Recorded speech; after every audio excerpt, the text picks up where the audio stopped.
All right, everybody. This episode is going to be fire because Ackerman is not here. So Thank goodness. we don't have to listen to his babbling. But no, he had his big day today. So it's Todd and I. We're going to go tandem without him. But today we're going to talk about is something which you and I were chatting right before this, Todd, was oddly enough not really on my radar, which is kind of like when I say client experience, like it is on the radar, but the discussion we're having, there's a difference between evaluating a coach for the 6 criteria and then evaluating the coach for the experience they provide to the client when they're in the class.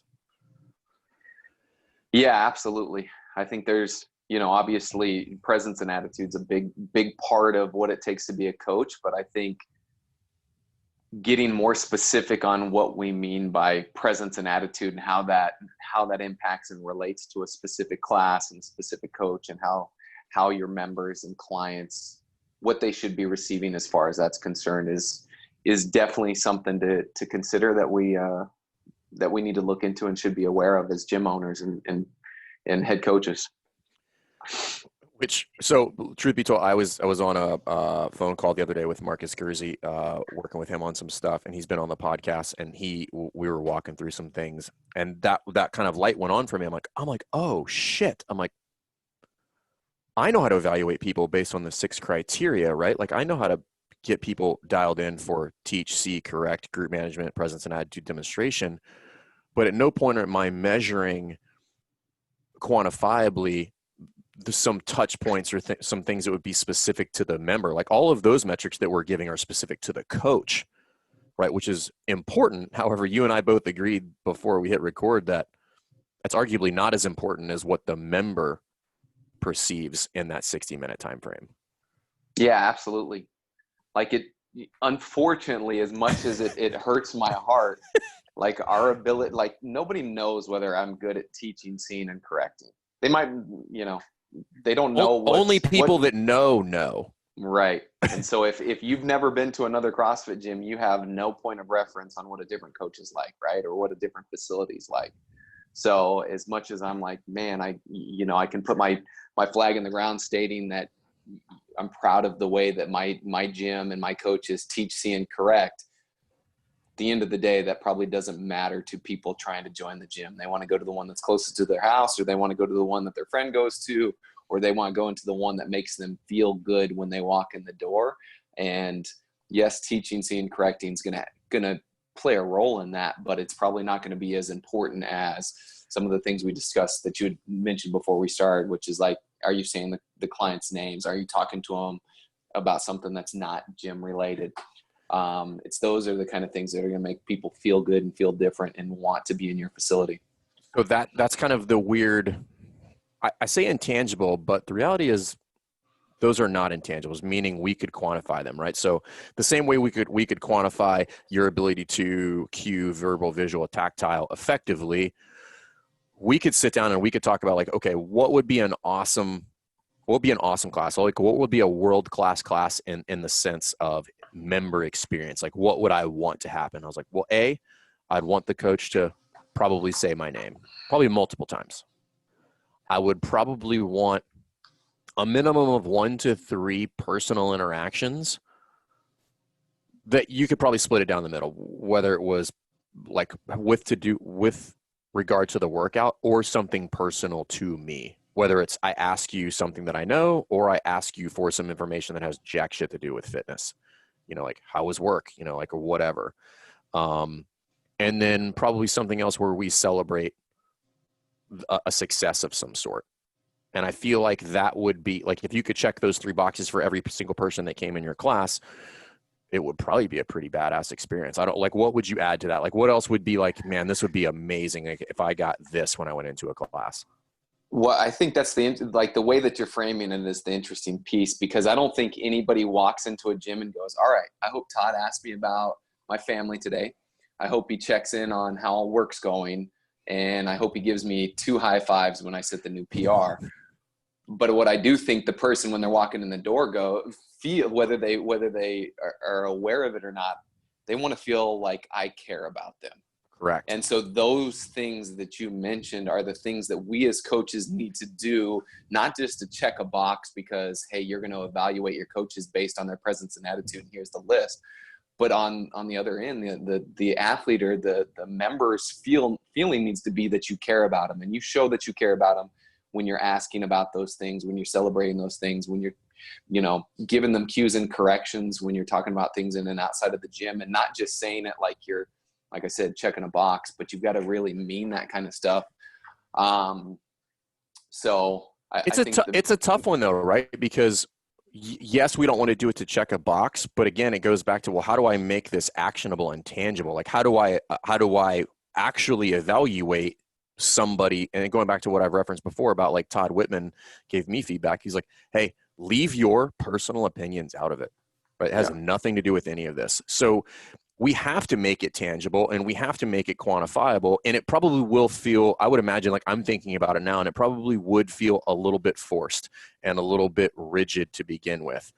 But as I become more aware of those are the things that need to happen, they become more natural over time. And I will just check those almost subconsciously because I care. But at first, I do think you have to force the issue. Yeah, I think to make something measurable, and if that's something that you're going to evaluate your coaches on, there has to be a checklist as far as that's concerned. Now, the goal would be for your coach to be able to hit the checklist, and for the member not to let it feel like it's a checklist, for them just to be like, man, Todd really took interest in me today. That felt really cool, man. He's following up, asking about this thing. He knows it's more than just fitness, or the reason I come here is not only because of the workout. So I think you're right. Like, make it measurable so that way we can actually evaluate somebody and ensure that that happens every single day. Make it objective, not subjective, but do it in a way to where your clients just, they feel it, but they don't really know it's happening. Yeah, so they don't know. I'd be curious to know it sounds like you're evaluating your coaches specifically on that. So what's on your evaluation? What's on your checklist there? Well, those things that I mentioned before, and this is kind of a point that I was chatting with Marcus about, is like they, before I finalize that, like, we're going to sit down and we're going to discuss as coaches and just kind of walk through that experience and say, what would be awesome? Like, what would be like the best class ever for somebody? And then can we quantify or measure those things? And then can we somehow figure out how to replicate that? You know, and this is not like a new concept. If you think about, if you've ever been to, I mean, you like nice stuff. I mean, you're cheap, but you like nice stuff. Like, if you've ever been to like a 5-star resort, right? I don't know what the nicest hotel that you've ever been to, but I've been to, which is actually pretty close to you, to Sea Island in Georgia. It's like, right. And that place is off the charts with customer service. People knew my name, having never met them, because they knew I was coming because of systems they put in place. And it didn't feel like it, but I guarantee you that they're measuring that somehow. They have a way of measuring, like, did so-and-so know that, you know, Mr. and Mrs. Fernandez were coming for breakfast? Because I've never met this person who was serving me breakfast, but she sure as shit knew both of our names and know where we came from.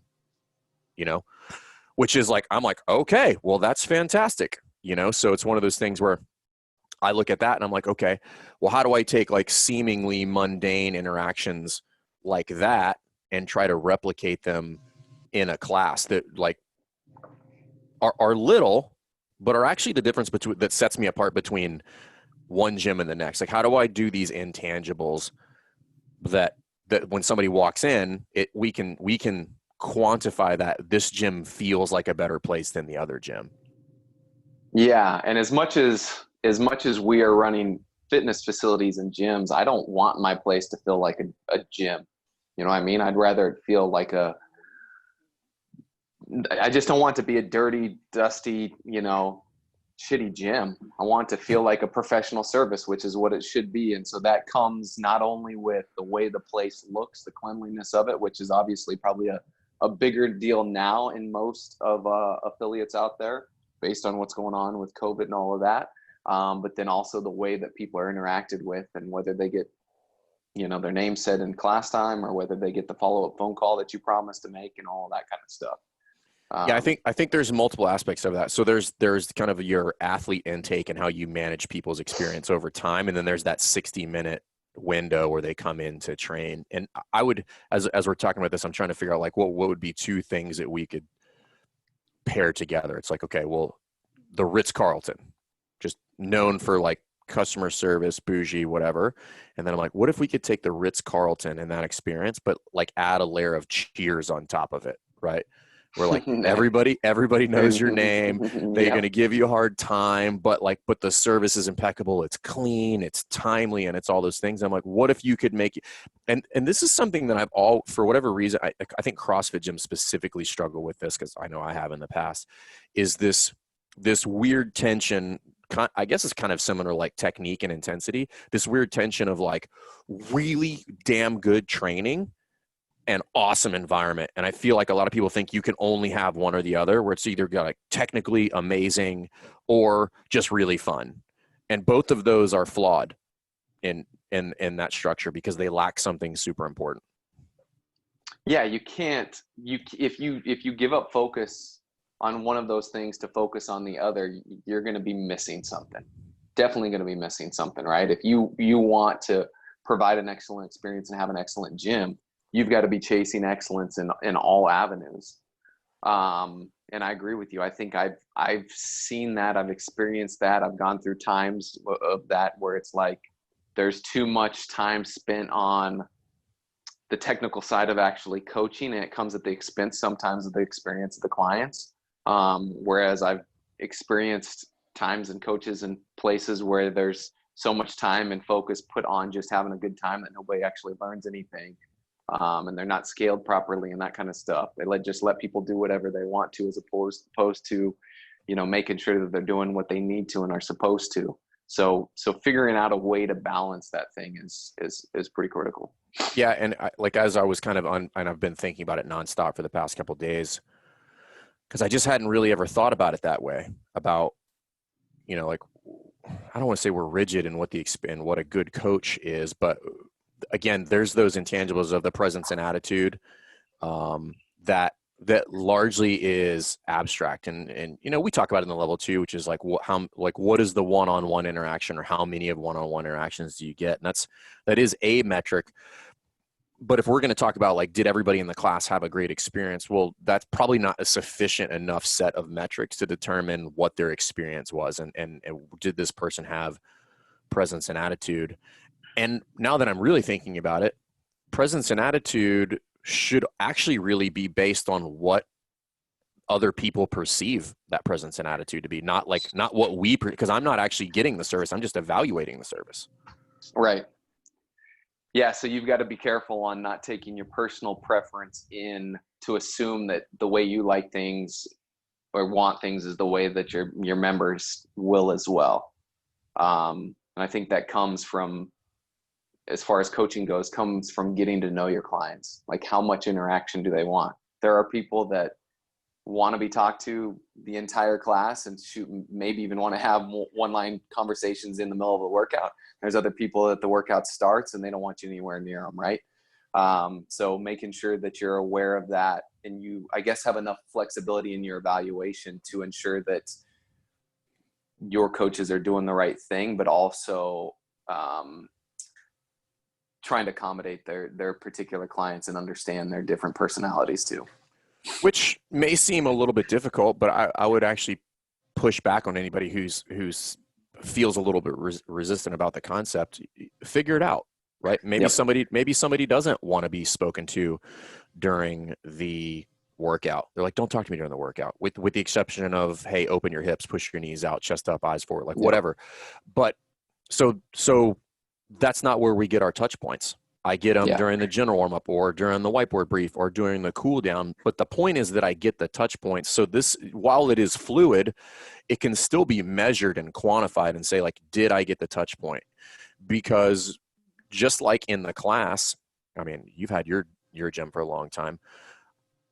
I would venture to guess that simply by starting to try to measure some of these things, retention in your membership base would go up, because Sally's not talkative doesn't mean that it's okay for us to just glance over her or not engage with her in some way to figure out how should we engage Sally. Maybe it's not in this big, it's in the whiteboard brief where maybe she's not okay with that kind of like spotlight type interaction. Maybe it's a drive-by on her during the specific warm-up or during the test round or something like that. But it has to happen. Otherwise, she's the person that leaves, or he's the person that leaves. Yeah, or just falls through the cracks and you don't even realize it. So absolutely. Yeah, I agree. I think, putting some standards there so that your coaches know what's expected and figure out ways to accomplish the task are critical. It's also been an interesting dynamic. I mean, we're going on our second week of being open again. And there is definitely a different dynamic than what we're used to. And I think the biggest thing that we've had to adjust to is the client experience, and not necessarily presence and attitude there, but figuring out how to connect with people and keep the energy going on. Cause I don't know how you guys are doing it. But we've got, coaches taking athletes' temperatures as they're coming in and recording that. So instead of, as people come in and the coaches being on the floor and walking around and talking to everybody, they're near the door. People are walking in, you're scanning them, then you're sending them kind of to their designated areas. So right off the bat, there's less interaction beyond the, hey, how's it going? Let me ask you these questions and scan you real quick. And then also because people are separated a little bit more, there's a little less interaction between clients, which makes it a little bit interesting because naturally people get in there and start talking, and that brings some energy. So there's a little bit less energy. And then even during the classes, like, we're not having people share any equipment. So you move to a heavy day. And one of the best part about a heavy day is me getting with my two buddies and sharing a barbell and throwing weights around. Well, if we're not sharing barbells anymore and I'm just doing it by myself, like, how do I still keep all of that same energy that we had before? How do we, make sure that this experience still feels similar, but also people feel safe in the environment? And we're taking the necessary precautions. So I think that's been the biggest changes that we've made. That's been the biggest feedback that I've been giving our coaches. It's like, how do I do this type of stuff? And that's, go ahead. No, I was going to say it because I think community, right? Like just the word, it's almost synonymous with CrossFit at this point, which is one of the most beneficial things about CrossFit is community. But it is this weird idea that kind of floats up in space that is kind of undefined, right? Like, okay, community, a group of people that lives together or does something together. Okay, well, what past that? Like, what is the community that I would want to be a part of? And it's like, okay, well, I'd want everybody to be nice, right? I'd want people to be both interesting and interested in me, right? I would want there to be generous, like all these things that were just like, yeah, that would be an amazing community to be a part of. Well, how do I start to tee those things up so that I don't lose these people that feel like outsiders who come into a gym where Fern and Todd and Ackerman have been friends for 6 years? And like, how do I get to immerse this person into that and get them into the community and kind of like baptize, if you will, as quickly as possible so that they can get through that awkward stage of trying to integrate, right?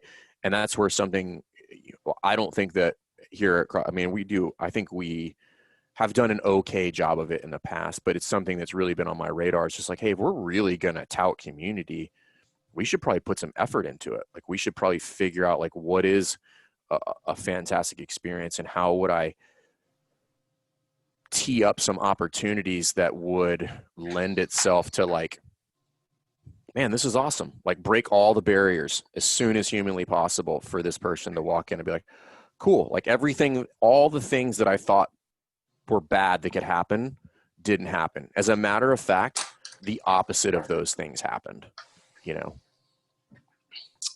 Yeah, it's interesting. You ask any affiliate owner or any CrossFit coach, hey, what makes your gym different than the next gym? Coaching and community. Coaching and community. Coaching and community. It's like, great. We're all great at coaching and community. What the hell does that mean, right? And are we? If everybody's good at it, it's like functional, right? If everything's functional, nothing's functional. Yeah. What do you mean by that, right? And if that's what our selling point is to our clients, who, number one, don't know the difference between good and bad client or good and bad coaching, right? Somebody that's new. And number two, has probably, if they've never done like a group fitness before, specifically a CrossFit, they can't wrap their head around what community means, because they're used to going to a traditional gym where if you talk to one person in the 90 minutes you're in there, that's a pretty big deal, because most people has their headphones on Yep. and their gallon of water and they're just looking you up and down, right? And so when they call and they're asking about your gym and you're like, oh, we've got the best coaching and we've got the best community, they're like, what the hell do you mean by community? I'm just trying to lose 20 pounds. I don't need something else with that, you know? So that's an interesting thing, is like, what does that actually mean? And then how do you actually facilitate that? I mean, at the bare minimum, it's an interesting discussion. Like, okay, what would that look like? What would it, like, if I'm a new person walking in, it would probably look like immediately being greeted by somebody. It might be looking like being paired with somebody who's been around for a while. Like if you have like an ambassador program or something in your gym, it would mean that the coach is going to get those touch points on me, which the client's not going to realize that you're doing that intentionally, but they're going to feel seen and heard, which is important. Be like, oh, they didn't just forget about me. He asked me what I do for a living. He asked me about my injuries. He went out of his way, or she went out of her way, to make sure that the workout was tailored to me specifically. Like that would be another one that could be an easy checkpoint. Like, did everybody here get an individualized an individualized version of the workout? Yep. Right. Like that's a big deal. You know, if you have 15 people in the class, like that's arguably your job as a coach, is to dial up 15 different variations of that. Absolutely. You know, so that would go in the checklist, because that inherently is going to force some of those other interactions to happen. How are you feeling today? What was your training like yesterday? Like what's going on? Like all of those things. So I think it's important, but again, largely it's gone unmeasured in my facility. And now I'm trying to figure out, like, how do I measure that? Because here's the other pitfall. Some people are good at it. Some people are not. But it doesn't mean they can't be better at it, or it doesn't mean at the very least they can't check all the boxes that would make a good experience. Because if I just assume that, you know, Todd's great at personal interaction, but Fern sucks because he's got resting dick face, then that's not okay. Like, we have to somehow give that person tools or exercises to improve that, because now it's effort, right? It's the same thing as like trying to work on visual cueing for a movement. It's just like, it doesn't matter if you're not good at it. You're not going to get good at it unless you practice it. Like, show them, okay, that was terrible. Show them again. Like, try it a different way. I mean, I've seen you do this at level 2s where I just sit back and watch, and you watch people stumble through that process of giving a visual cue. And it's probably no different with somebody who's not super outgoing. They're going to have to watch them stumble through not being socially awkward and stumble through getting those personal interactions. But you will get better with time. And now there won't be this huge swing of like, well, everybody shows up to Todd's class because Todd's the jam.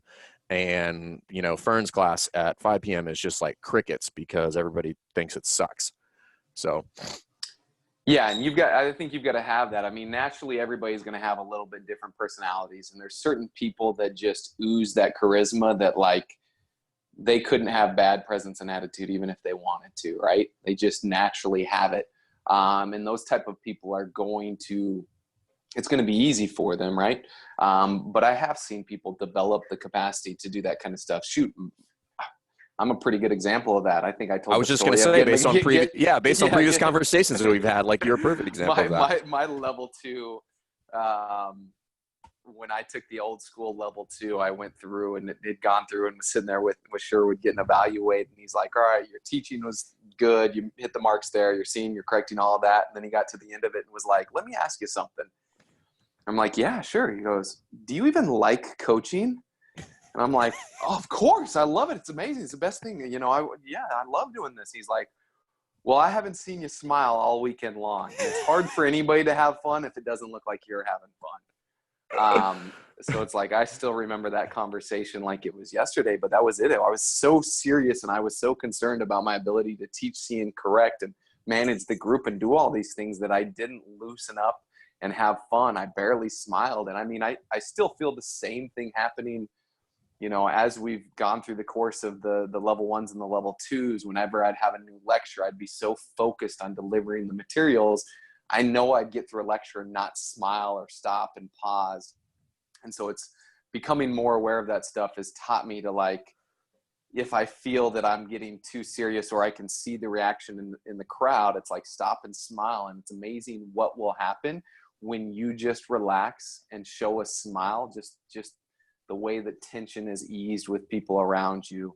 I mean, I know I talked recently about my inability to public speak in front of people. So it's like tons of that kind of stuff has allowed me to come a long way from where I was as far as presence and attitude was concerned. That's an easy measurable. Did you smile? How many times did you smile in the class? Like, it's just thinking about like all these weird things that you would measure, but it still would lend itself to what we would both agree is probably a great class. Like, is the coach smiling, right? How many times during the class was there laughter, right? It doesn't have to be like, you don't have to be a comedian, but was there 2 to 3 times the class where collectively there was some banter and laughter? Like, boom, check that box. Like that should happen, right? And again, it's forcing the issue, like forcing the coach to try to find these things.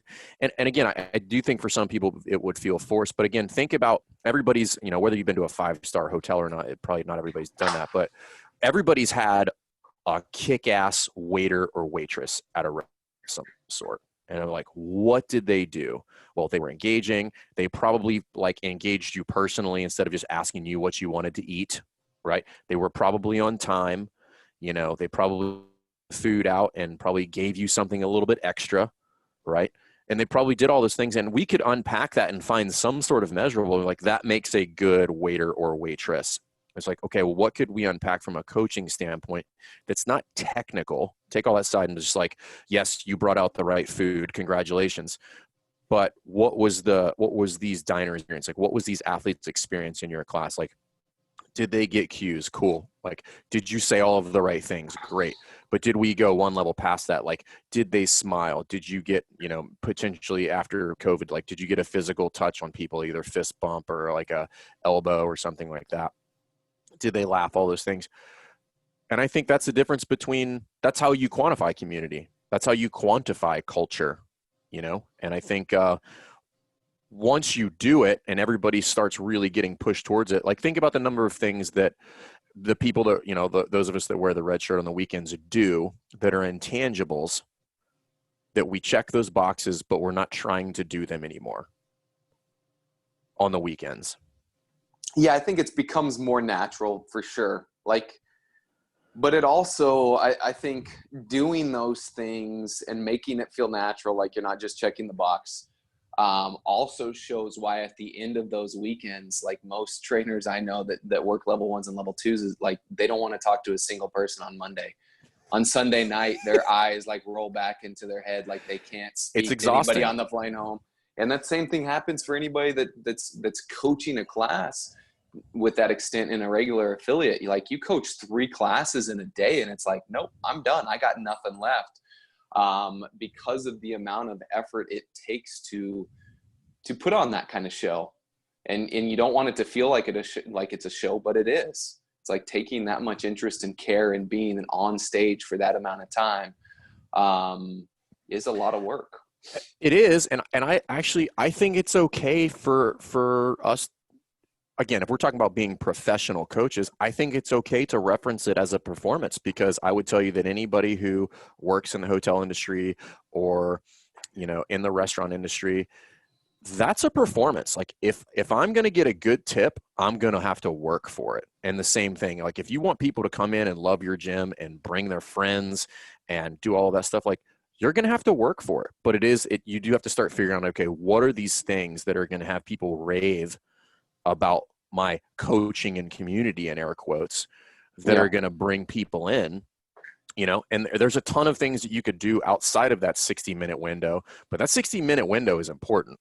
You know, it's important that they like want to get into that 60-minute window. This is a lot of the reason I think the people that do it really well don't have all the problems with people wanting to do their own shit on the side, because the class is the thing that everybody's just like wants to be in. Like that's where the good shit happens, over there.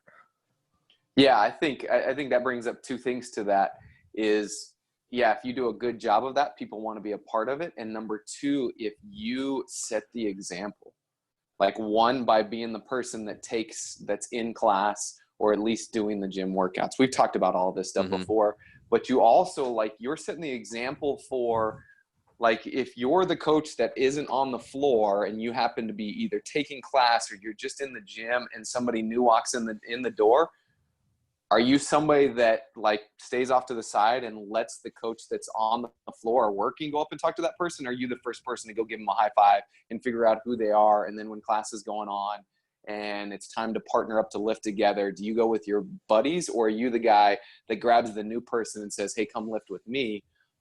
It's like you setting the example sets the tone for everybody else in the gym too, and lets them know that, hey, this is the way that this thing goes down. You know, Todd not only coaches the gym or coaches and owns the gym, but he also takes the classes, does all the programming. And when somebody new comes in, he's the first person to talk to him and to bring him to his group and do all that kind of stuff. You set the stage by not only making it measurable so you can evaluate your coaches, but more importantly, you have to set the standard, and you need to set it high, because most people aren't going to reach your standard, but that's what they're going to be striving for. So it better be really, really good. So that way, even if they don't get there, it's still plenty good enough for everybody in your gym. And this is important. Like literally just had this thought, which is, I think some people are listening to this were like, well, this all sounds staged. Well, to some degree, yes, some of it should be staged. And I think as I'm thinking about it, this is kind of like the whole deal between like, hey, you can be customer service oriented and pragmatic. Well, it can be staged and also simultaneously be sincere, right? Meaning, if let's just say you had a protocol that comes in the gym, somebody walks into the gym. Okay, well, there's a protocol there. It doesn't mean that the protocol is fake or it's insincere. It just means like, hey, coach, the first person to get to them, you're going to walk up to them. You're going to ask them these three things, like, hey, what's going on? What's your name? How did you come? How can we help you? What can we do for you? And then maybe as I'm moving them like to somewhere else, I introduce them to another coach. And maybe we have like some loose protocols about, if another coach introduces you to an athlete, here's what you need to do, right? It's staged and it's preset, but it's not insincere. Like if you did that and you walked up, I'm not going to robot some response to that, but I am going to be like, hey, welcome here. It's like, oh, I see that you met Todd already. He's going to take good care of you. Like, this place is awesome. You're going to love it, right? That feels really good from a client standpoint. And I am being sincere about that, because I know Todd is a great coach and I love this community and this gym. But it was staged because I'm trying to break down these barriers and give them a good experience. So I do think it's worth acknowledging that like staged doesn't mean insincere. It actually means that you've put some things in place to replicate the best experience possible, instead of just having it happen by chance, right? Because Todd was there instead of Fern or Ackerman, right? But now we have these things in place to be like, okay, well, how do we replicate that? Well, how do we replicate this person that like came in, they loved it, and they've been here for 6 years since? Okay, well, let's reverse engineer that. Like, what did that look like? You know, so it's this balance of like, yes, we want them to love it here, and we want to be really damn good coaches and teach and see correct and like have them be better movers and do all these things over time. And that's hard, but I do think it's worth looking into and worth trying to figure out how to quantify that so that you can give people, you know, the best hour of their day. That's just not going to happen by chance. Right. I think we covered a lot there, dude. That's good, man. Yeah, I think that just, you know, each and every piece of this, as we continue to kind of go down rabbit holes and go on different tangents, it circles back to one thing, which is, how much do you care about people, right? Mm-hmm. Are you in this because you care more about the people that are walking in the door than you do about yourself? Are you more worried about their workout than your workout? If you care about them, not only are you going to do that yourself when you're coaching or when you're on the floor, but then you'll care enough to make sure that that experience happens each and every time somebody walks inside the walls of your gym. That means you care enough to figure out how to create a process, how to make it measurable, and how to teach and evaluate all your other coaches so they can share the same sort of experience that you're able to give.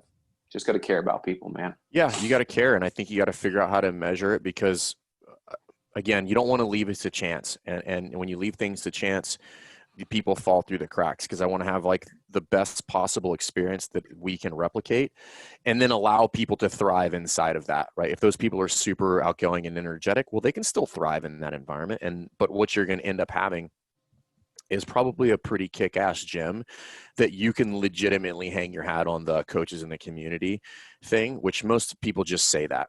It's just a thing that people say.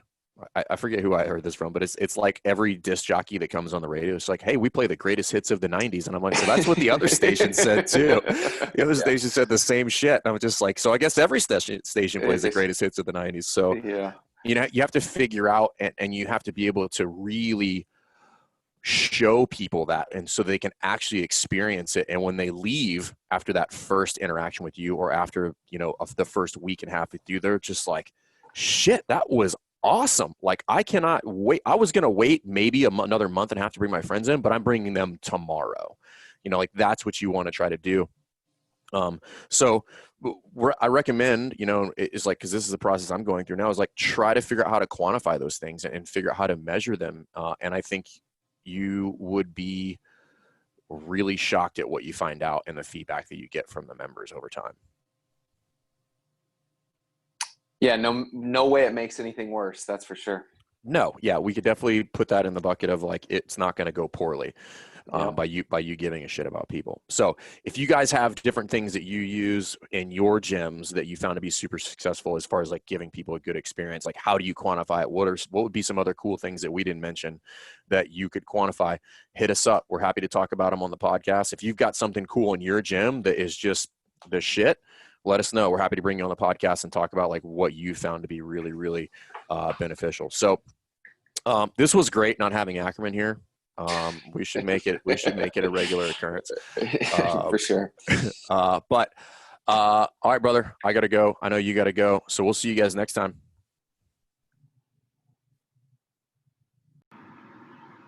Thanks for listening to Best Hour of Their Day. If you haven't heard about Anchor, it's the easiest way to make a podcast. Let me explain. First of all, it's free. How cool is that? There's a creation tool that allows you to record and edit your podcast right from your phone or computer, so it becomes super simple. Some of these episodes with Fern or Todd or myself chatting with one another, we've done right within the app itself. Anchor will make it easy to distribute your podcast to all platforms, Spotify, Apple, and many more.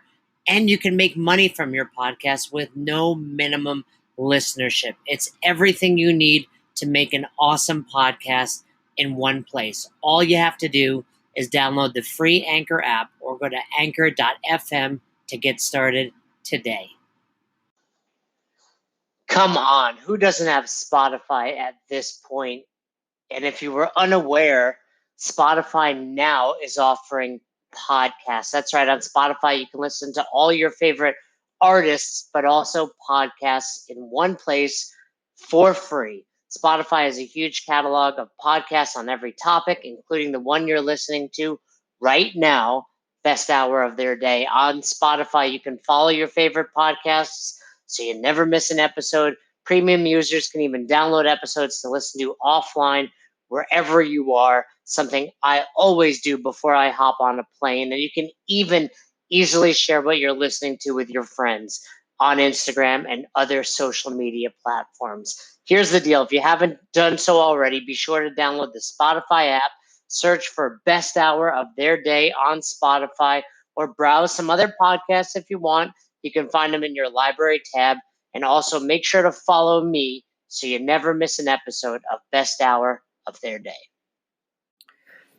Thanks again for listening to Best Hour of Their Day. If you haven't already, do us a favor, head over to the Apple Podcast app and leave us a review. We'd love to hear from you if you have any questions, comments, concerns, feedback for either Fern, or myself, hit us up, besthouroftheirday@gmail.com, or send us a DM over on Instagram at besthouroftheirday. Once again, we couldn't do this without the amazing community, and you are a part of it. Thanks for listening. Thanks for supporting Best Hour of Their Day.